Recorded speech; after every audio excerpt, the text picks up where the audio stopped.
What's up, guys? This is Zeal coming to you for another Dragon Ball Super review. We are doing episode 131, and this supposedly is the final one, but we shall see. Make sure, if you're already not subscribed, to go ahead and subscribe, leave a like, and leave a comment below. You're gonna want to see this. It's unbelievable.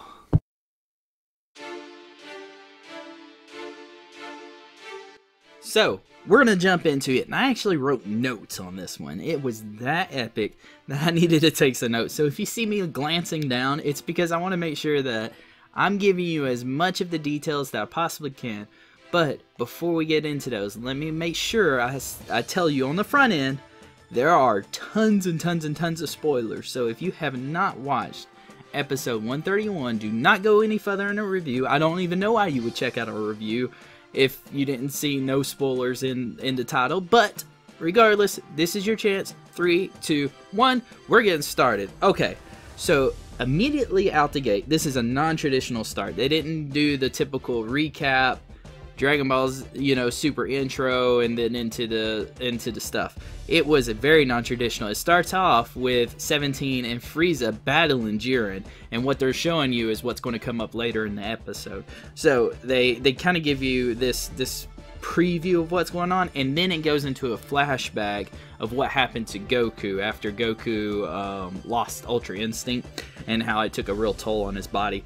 So when it comes back, basically, Jiren is talking about how Frieza, he's like busting on people for trusting each other. And this has been Jiren's character, at least for the last couple of episodes, where he doesn't want to acknowledge that he needs help from anybody or anything like that. He can do it all on his own.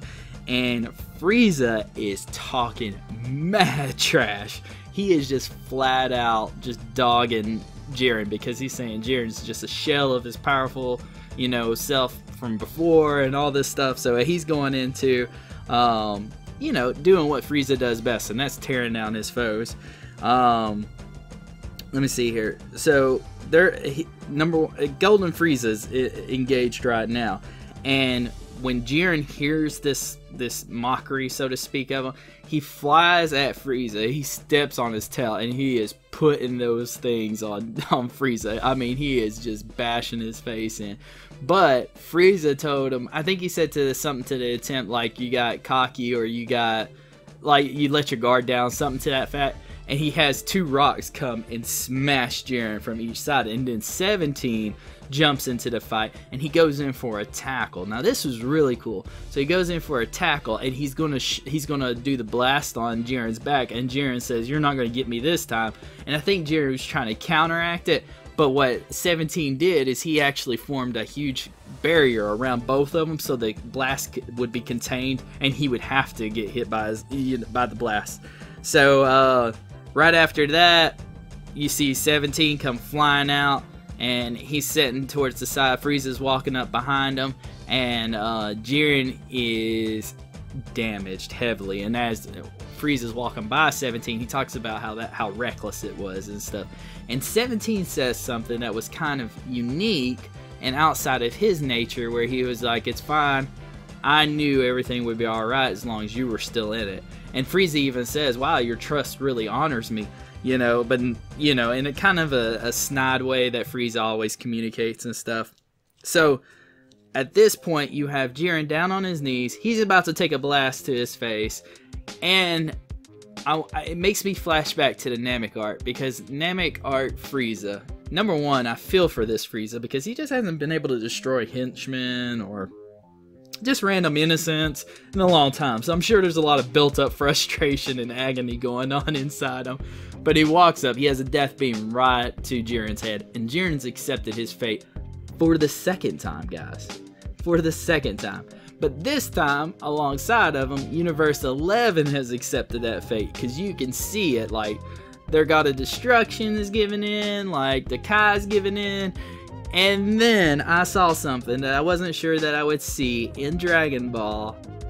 Toppo steps up and Toppo hits him with talking jutsu. That's right, a Naruto go-to to talk to Jiren and pep talk him up into, you know, making sure that he saves the universe. So as Frieza's talking smack, he's about to destroy Jiren. Here comes this unleashed power for the 50th time, it feels like. I mean, oh my gosh.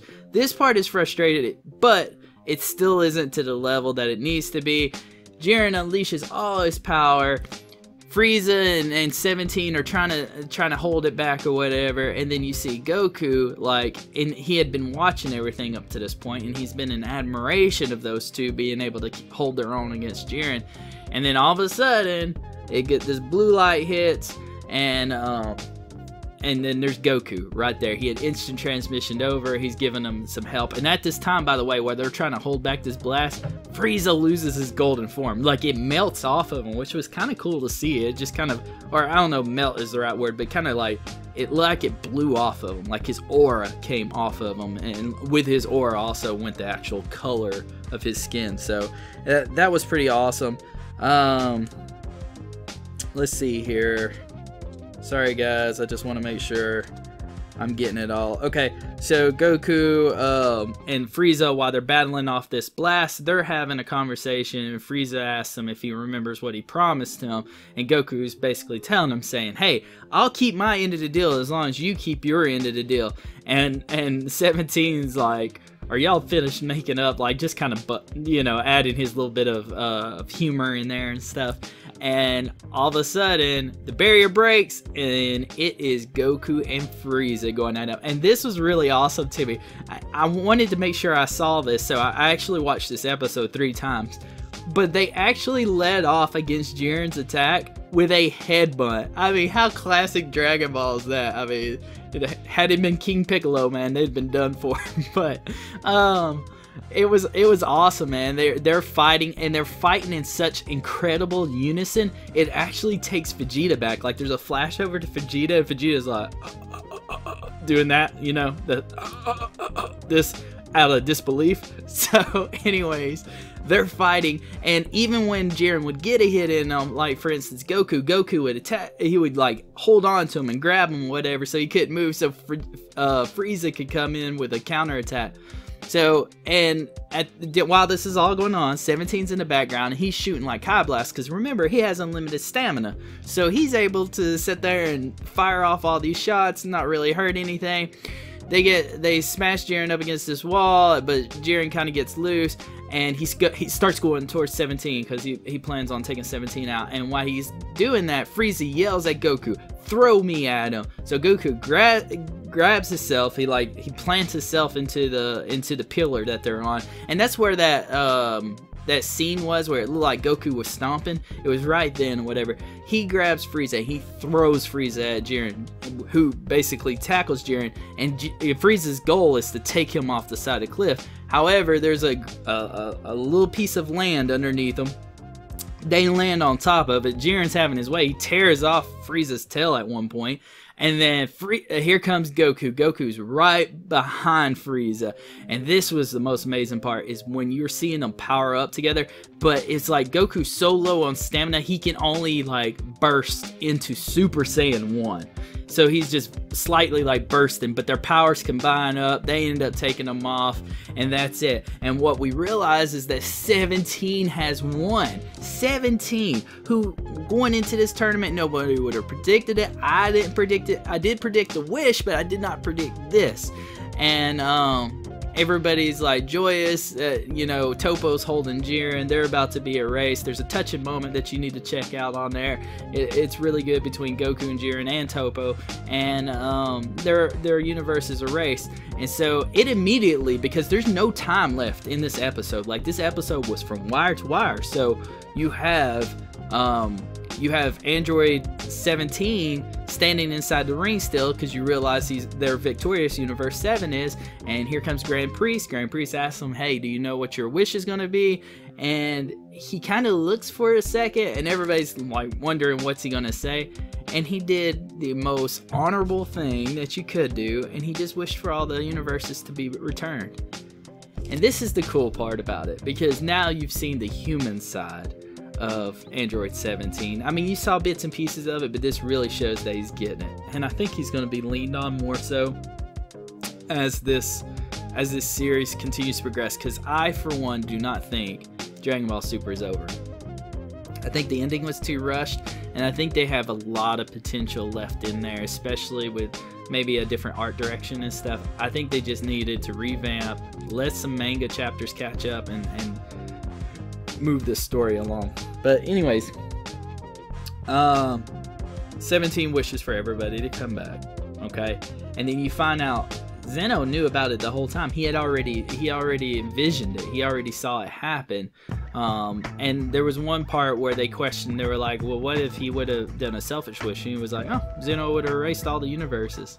So it was kind of cool. Like, it was a no risk tournament because they already knew the outcome. The only risk was to everybody else, including all the Dragon Ball fanboys, including me, along with that ride. So from that, it transitions. The wish is granted. You get to see all the universes come back, and then you get to see everybody interacted. Here's one last cool part, and again, go back and watch it, but one of the last ending scenes was a nostalgic view of Goku and Vegeta training, and while they're training, they're in Super Saiyan Blue, and Goku says he doesn't know how to do Ultra Instinct. This is why I think they're going to tie it on. He said it was an accident, and so they're fighting, and they're talking about how they're going to become even stronger and stuff. So it ends with them in the classic Goku versus Vegeta pose from the Saiyan saga. So what an incredible episode. I'm telling you right now, it was super duper rushed. However, Frieza working with Goku made me giddy, and I'm not even that big of a Frieza fan. I'm not a Frieza hater, but I mean, it was so good in that response from Vegeta. I mean, it was just amazing. I will give this one a 9.9 out of 10. That's on my personal scale. Thank you so much for being a part of this and checking out these reviews. I know there's not a whole lot of them to go back on. We only got the last 3, but I'm hoping with the movie and then the potential of the series continuing, maybe we can do some more of these. So thank you for being along the ride. I am looking at doing I guess an overall view of Super, and the Carol Nation on Twitter asked if we could do that one together, so I'm gonna try to figure that out. I'm new to this scene, so there's a lot of things that we're trying to do. By the way, how have I forgot this? We made it over 100 subs, and that's all because of y'all. Y'all are awesome, so thank you so much. So please, if you haven't already, make sure to subscribe, make sure to share this, make sure to comment. I want to read your comments, I love them, and make sure to leave a like. But most importantly of all, remember, you're valued, you're awesome. Peace.